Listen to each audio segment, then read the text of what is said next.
Hello, Level 8 students. Today we are going to prepare for Pitch 3. So let's review what is a pitch. A pitch is a short speech in order to make someone want to buy, do, or accept something.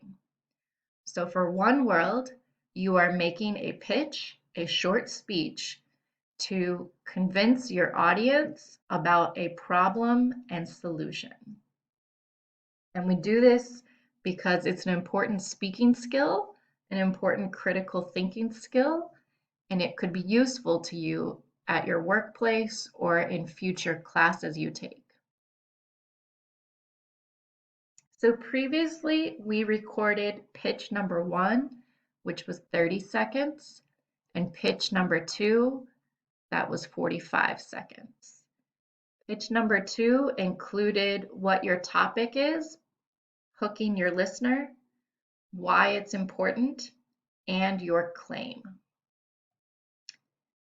Now we are going to work on pitch number 3, which is 60 seconds. It still includes your hook, why your topic is important, your claim, but now we are going to add 2 to 3 pieces of evidence or reasons to support your claim. So this is on page 44 and 45 of your One World journal.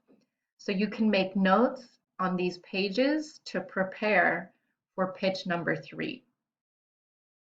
1, 2, and 3 are the same as pitch number 2.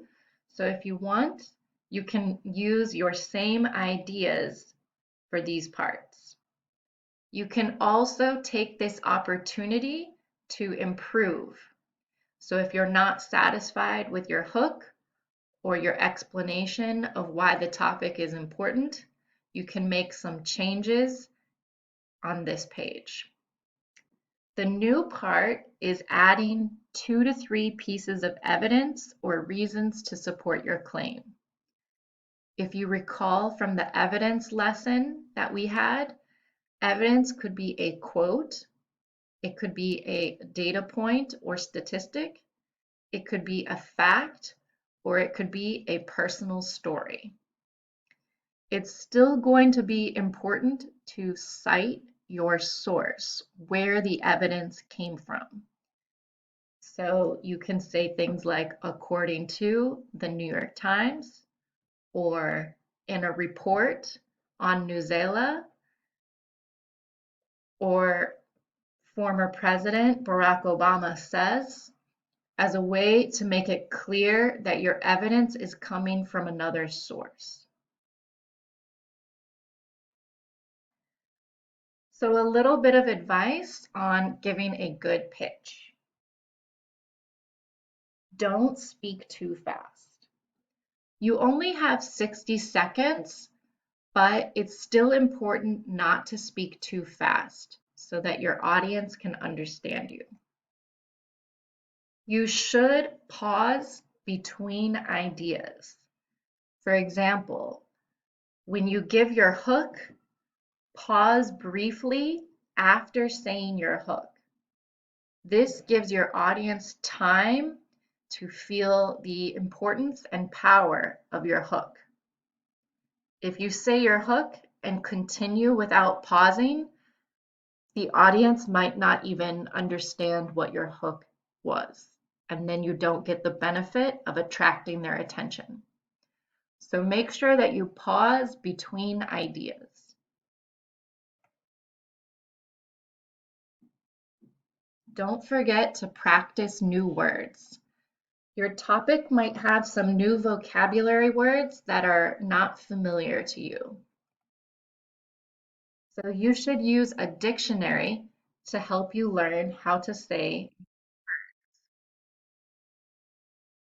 One dictionary that I like is the Merriam-Webster Learner's Dictionary. It's at learnersdictionary.com. So my topic is DC statehood, and I have to talk a lot about Congress and senators and members of Congress. And there's a word that could be a little bit difficult for me to pronounce. So I'm going to search for that word.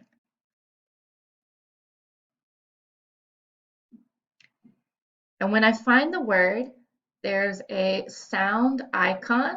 If I click on that, representative,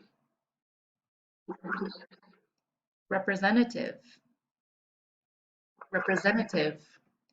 I can hear the sound of that word and I can practice saying it. And this will help me when I give my pitch and I have to say this word.